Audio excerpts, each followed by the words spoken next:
नमस्कार दोस्तों, मेरा नाम सुपर्णा बटे और सांझ के टाइम है और हमने बना दिया कॉफी गर्मा गर्म। तो सबसे पहले ये हमार बहन कॉफी मतलब हम पहले सबसे पहले कॉफी बनैनी है। तो कॉफी में दूध डाल के कॉफी जन मतलब पूरा रेस्टोरेंट की तरह कॉफी बनैनी है, जैसे वही तरह रेस्टोरेंट की तरह कॉफी बनैनी है। एकदम पूरा 1 घंटा में मतलब अपन आधा घंटा नियर पहले ओकर मिक्स अप कैनी है। मिक्स कैले के बाद जाके ऐसा कॉफी बनल है।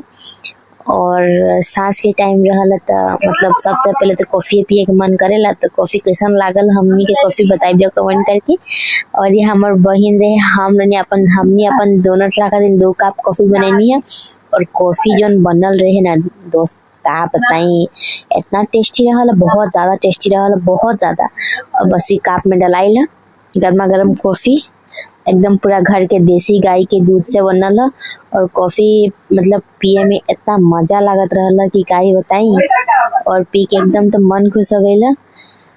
और आप लोग के कैसन लागल आप लोग कमेंट करके बताइए हमके। थैंक्स फॉर वाचिंग दोस्तों, बाय बाय।